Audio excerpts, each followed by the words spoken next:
Hi friends, జాతీయ ఉద్యమంలో భాగంగా ప్రీవియస్ వీడియోలో మనం వందే మాతరం గురించి తెలుసుకున్నాం. ఈ వీడియోలో స్వదేశీ ఉద్యమం గురించి తెలుసుకుందాం. అయితే ఆంధ్రాలో ఈ ఉద్యమానికి నాయకత్వం వహించింది కొంతమంది వ్యక్తులు ఉన్నారు ఫ్రెండ్స్.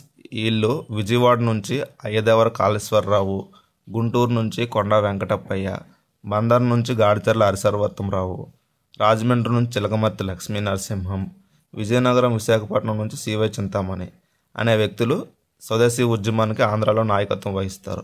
అయితే దాసు నారాయణరావు అనే వ్యక్తి జాతీయ నాటక రంగం అనే ఒక సాంస్కృతిక సంస్థను ఏర్పాటు చేసి ఈ ఉద్యమాన్ని ప్రచారం చేస్తాడు.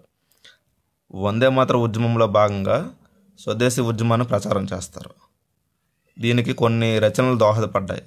ఇవి ఏంటంటే, సివై వెంకటరామయ్య అనే ఆయన ప్రస్తుత పరిస్థితులు అనే ఒక రచన రాస్తాడు. అత్తిలి సూర్యనారాయణ అనే ఆయన హిందూ దేశ దారిద్ర్యం అనే ఒకటి, చెన్నాప్రగడ భానుమూర్తి భారత దర్శనం అనే ఒక రచన రాస్తాడు.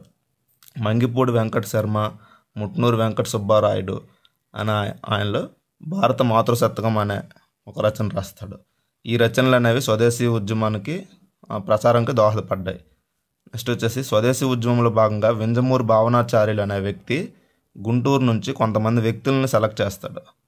ఈ వ్యక్తుల్ని విదేశాలకు పంపిస్తాడు. దేనికోసం అంటే, వాళ్ళు అక్కడికి వెళ్ళి ఈ మ్యానుఫ్యాక్చరింగ్ యూనిట్స్ మీద ట్రైనింగ్ తీసుకొని మన స్వదేశంలో ఈ మ్యానుఫ్యాక్చరింగ్ యూనిట్స్ పెట్టడం కోసం, వేరే దేశ వస్తువులపైన కానీ మనం ఆధారపడకుండా ఉండడం కోసం. ఈ ప్రాసెస్లోనే మల్లాది వెంకట సుబ్బారావు పెన్సిళ్ళ తయారీ కోసం జపాన్ వెళ్తాడు. గోటేటి రామయ్య అగ్గిపెట్టెల తయారీ కోసం, ఎస్ రామారావు గడియారాల తయారీ కోసం, మామిడి రేవేంద్రం ఎలక్ట్రోప్లేటింగ్. సో వీళ్ళ నలుగురు కాకుండా ఇంకా చాలామంది ఉంటారు ఫ్రెండ్స్. మెయిన్ వీళ్ళ నలుగురిని వింజమూరి భావనాచార్యులు అనే వ్యక్తి సెలెక్ట్ చేసి విదేశాలకు పంపిస్తాడు. వీళ్ళు విదేశాలకు వెళ్ళడానికి కావాల్సిన ఖర్చును వీరికి మద్రాసు జాతీయ నిధి అనే ఫండ్ నుంచి ఇస్తారు. నెక్స్ట్ ఈ స్వదేశీ ఉద్యమం తర్వాత ఇంపార్టెంట్ది ఏంటంటే, ఆంధ్రాలో హోమ్ రూల్ లీగ్. ఇది అఖిల భారత హోమ్ రూల్ లీగ్ స్థాపకు అయిన అనిబిసెంట్ మద్రాసులో స్థాపిస్తారు. అయితే గాడిచెర్ల హరిసర్వోత్తమరావు స్వపరిపాలన అనే ఉద్దేశంతో కరపత్రాలను విడుదల చేస్తారు. సరోజినీ నాయుడు ఎవేక్ మదర్ అనే ఒక కరపత్రాన్ని రచిస్తే దాన్ని తెలుగులోకి హైందవ మాతృగీతం అనే పేరుతో ప్రచురించి పాంప్లెట్లు పంచుతాడు గాడిచెర్ల హరిసర్వోత్తమరావు. అఖిల భారత హోమ్ రూల్ లీగ్ స్థాపకురాలు అనిబిసెంట్ అనేసి మనం చెప్పుకున్నాం కదా. అయితే ఈవిడ మద్రాసు నుంచి స్థాపిస్తుంది ఈ హోమ్ రూల్ లీగ్ని. కొండా వెంకటప్పయ్య, కాశీనాథ నాగేశ్వరరావు, కేవి రెడ్డి నాయుడులు అనే ప్రముఖ నాయకులు కూడా జాయిన్ అవుతారు దీంట్లో. అనిబిసెంట్ ఆంధ్రాలో పర్యటిస్తున్నప్పుడు ఆ పర్యటన విజయవంతం చేయడం కోసం మోచర్ల హనుమంతరావు అనే ఆయన చాలా కృషి చేస్తారు. అయితే జిడ్డు కృష్ణమూర్తి అనే అతన్ని మనం అనిబిసెంట్ యొక్క దత్తపుత్రుడని అనుకుంటాం.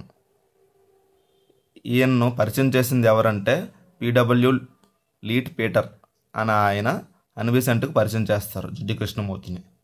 అయితే జిడ్డు కృష్ణమూర్తి యొక్క ఆవశ్యకత ఏంటంటే, 712 గ్రంథాలను రాస్తాడు జిడ్డు కృష్ణమూర్తి. నెక్స్ట్ ఈయన at the feet of the master అనే బుక్ని ఈయన 16 ఏళ్ళ వయసులో రాస్తాడు ఈ జిడ్డు కృష్ణమూర్తి అనే ఆయన. అయితే ఓవరాల్గా 712 గ్రంథాలు రాస్తాడు. ఈ కృష్ణమూర్తిని order of the star in the east అని కూడా మనం పిలుచుకుంటాం. Order of the star in the east అని పిలుచుకుంటాం. అయితే కృష్ణమూర్తిని ఒక ప్రవక్తగా ప్రకటిస్తాడు పిడబ్ల్యూ లీట్ పీటర్.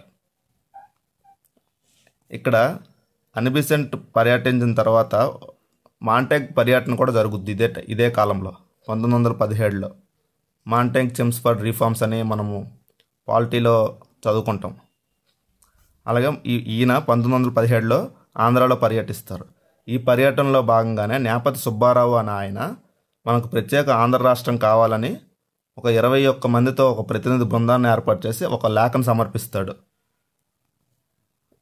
ఈ రిపోర్ట్ని అంతటినీ కానీ మాంటెక్ బ్రిటిష్ వాళ్ళకి ప్రభుత్వానికి సమర్పిస్తాడు. దీనిలో భాగంగానే కొన్ని రిఫార్మ్స్ తీసుకొస్తారు. ఏంటంటే అవి రాష్ట్రంలో ద్వంద్వ పరిపాలన, కేంద్రంలో ద్విసభ విధానం, అధికార విధులను రిజర్వ్డ్, ట్రాన్స్ఫర్డ్ శాఖలుగా విభజిస్తారు. నెక్స్ట్ వచ్చేసి ఈ రిఫార్మ్స్ ఏవైతే ఉన్నాయో వీటిని కొంతమంది ఎలా వ్యాఖ్యానించారంటే అప్పట్లో కృష్ణా పత్రికలు కూడా ప్రచురించారు. కుడి చేత్తో ఇచ్చి ఎడమ చేత్తో తీసుకున్నట్లుగా ఉందని, యంత్రానికి అనేక చక్రాలు అమర్చారు కానీ అన్ని చక్రాలు వెనక్కి తిరిగేవే అని వ్యాఖ్యానించారు. కృష్ణా పత్రికలో కూడా ఇవి అప్పట్లో ప్రచురితమయ్యాయి. అయితే దీని తర్వాత రౌలత్ యాక్ట్ అని ఒక యాక్ట్ని 1990లో బ్రిటిష్ ప్రభుత్వం తీసుకొచ్చింది. ఈ రౌలత్ యాక్ట్ ప్రకారంగా నాయకులను ఇష్టాసరంగా నిర్బంధించవచ్చు, పత్రికా స్వేచ్ఛను హరించవచ్చు.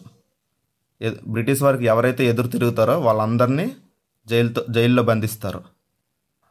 సో ఇలాంటి కఠినమైన రూల్స్ ఉండేవి రౌలత్ యాక్ట్లో. గాంధీ జాతీయ అవమాన దినంగా ప్రకటించారు. జాతీయ అవమాన దినంగా, ఉపవాస దినంగా ప్రకటిస్తారు. విజయవాడలో కొలవెన్ను వద్ద రౌలత్ యాక్టుకు నిరసనగా కొంతమంది వ్యతిరేకత ఉద్యమాలు చేస్తారు. నెక్స్ట్ వీడియోలో మనం సహాయ నిరాకరణ ఉద్యమం కోసం మాట్లాడుకుందాం ఫ్రెండ్స్. నా వీడియోలు నచ్చితే కనుక నా ఛానల్ని సబ్స్క్రైబ్ చేసి లైక్ కొట్టండి ఫ్రెండ్స్.